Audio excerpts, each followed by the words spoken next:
today's lesson is going to be about adding tone to the paper. What do we mean by that? Adding tone to the paper means just adding charcoal to the paper. Okay, so what I'm going to do, I'm going to make a little rectangle here. We don't need to do the whole page, I don't think. And about there. Okay, so how do we do this? We're always using, on these exercises, we're using just vine charcoal, which is a very soft charcoal, and it gets, it gets in the paper, gets dark very fast. So there are a few ways of doing this. One could be you just get your charcoal like this. Make sure you have your flat side of the charcoal facing the paper like this, and then you just, go and start adding the charcoal. Try not to make any patterns. Patterns are not very good because they can become destructive to the drawing or design you have in mind. So I'm always trying to do this very sketchy, not following any formula. So in this case, we're just going in diagonal lines, but we can change that too if we want to. But for this exercise, this is good. Look how fast with charcoal, since it's so soft, you can add tone to the paper very fast. Okay, and how much do you add to it? Well, it all depends on what you are working on, what the subject is. If it's something that requires a lot of light, for instance, you're trying to make a highlight stand out, then you need a little darker tone. If you are searching for something that doesn't require that much darkness, okay, so it's going to be up to you.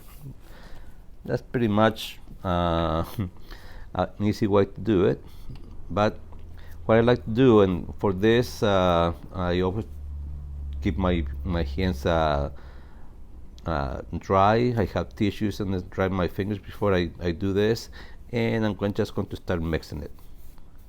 And the rubbing is going to be pretty much the same way. I'm not too particular about being so careful that we need to have it very even. I paint I still paint, but I've been a landscape painter for about 30 years. So most of my charcoals, most of my sketches are always done with paintings in mind. So that's how I got used to sketching this way, because to me, I'm looking at a possible painting other than just, get the tip of the charcoal and just do a contour line and do a sketch. So here pretty much we have this paper ready to, to be worked. What's nice about this is that when you do this, you're achieving a few things. When you're doing this, the paper is, you're getting it deeper into the grain of the paper, the charcoal, right? So it's going to be a little more stable, and it's going to allow you to use it maybe as a mid-tone. The way it is, mid-tones means between light and dark. This is right in the middle, okay? Mid-tone. If we get our eraser, this is the kneaded eraser. You see it before in my videos. You've seen the one before about how to drop with an eraser. You see how versatile this can be, because you can stretch it. You can create different tips according to what you need. For instance, where just and here I'm not going to do a sketch right now. I just want to show you what we can do. I can create lines.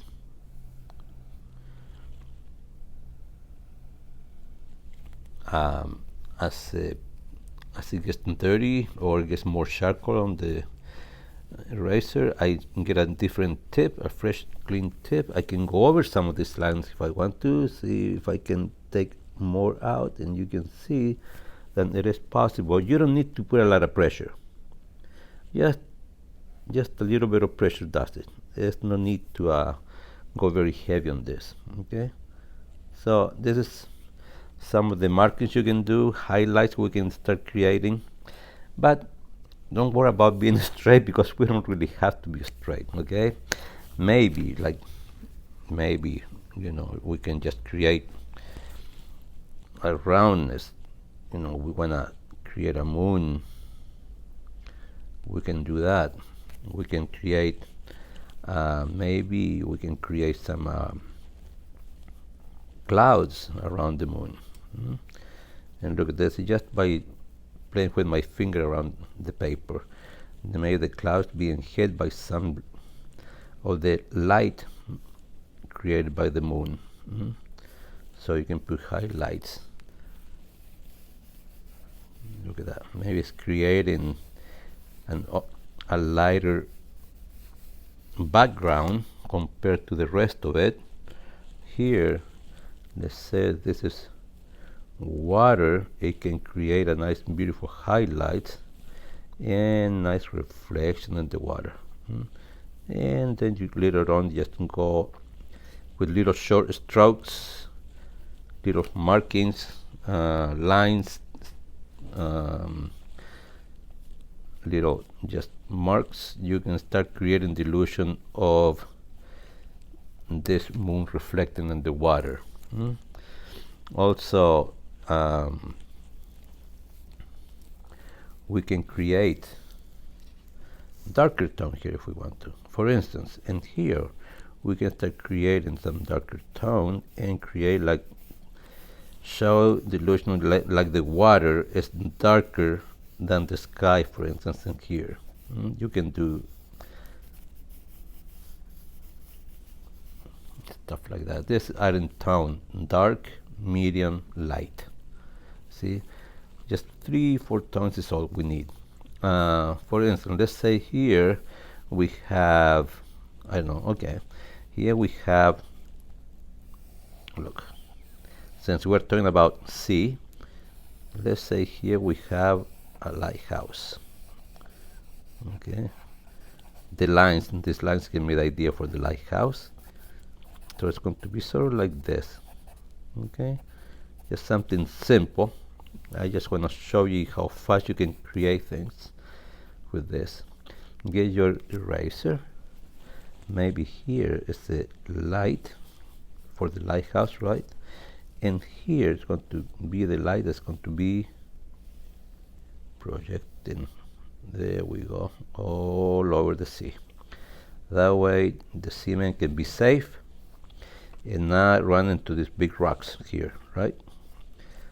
You see, you can start creating your own story.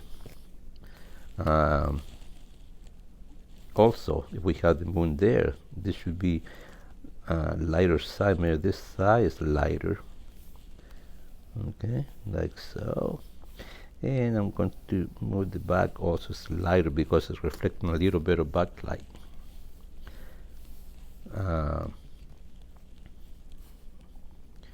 We can add more tone to the paper.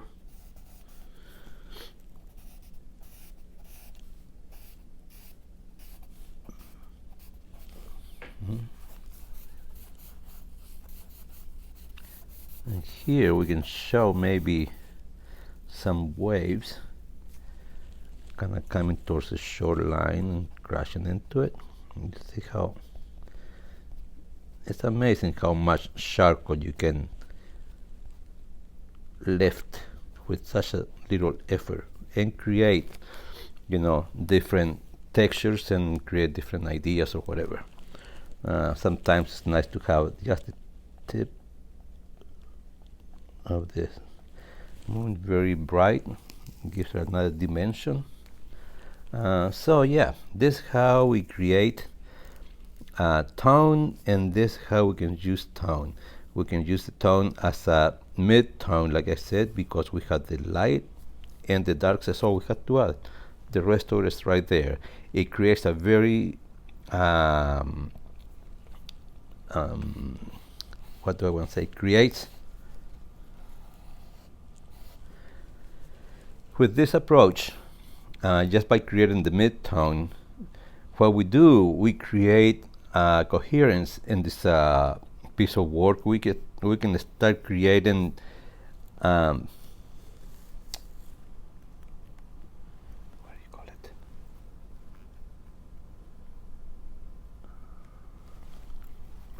Right? No, it's what do you call it?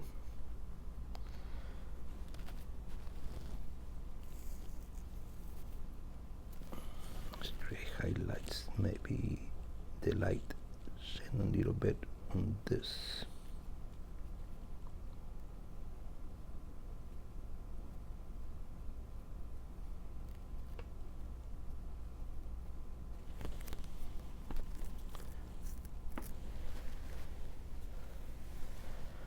When you approach your sketches like this, like I said, I was an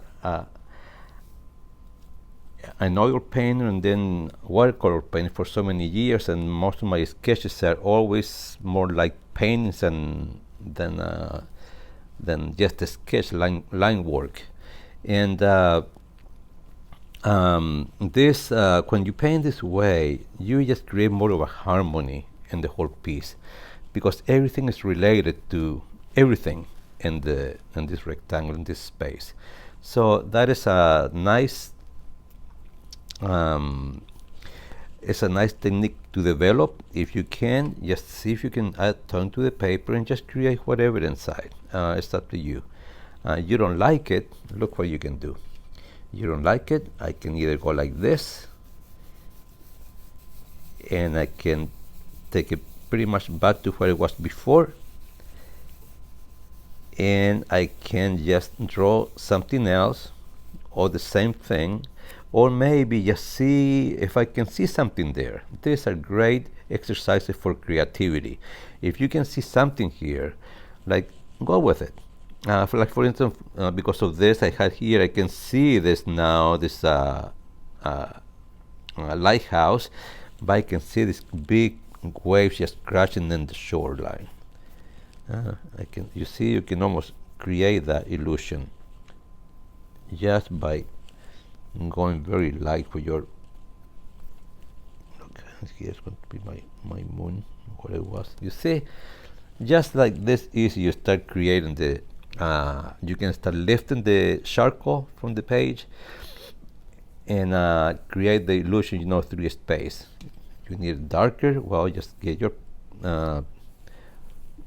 charcoal and let's start creating some maybe darker lines. Maybe this is the part of the lighthouse, and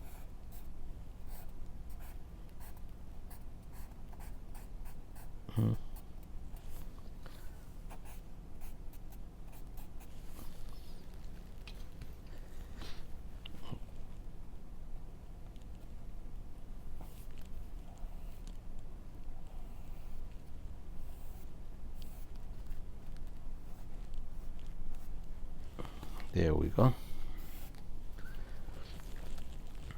So now you have the idea of when it's a good idea to use.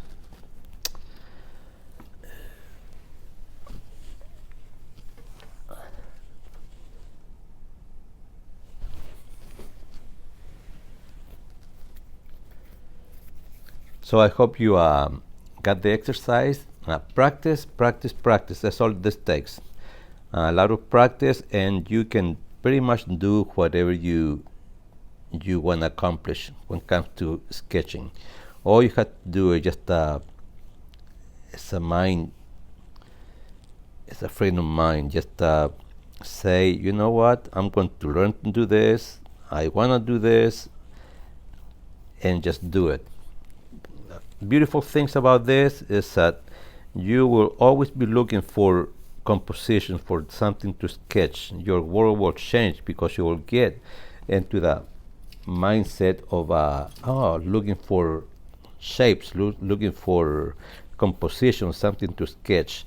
And the more you do it, the more you see that maybe that was the more you're going to be able to come up with different ideas. So enjoy it. I hope I will see you again in some of my other videos. A like would be nice, and if you want to subscribe, that would be even better.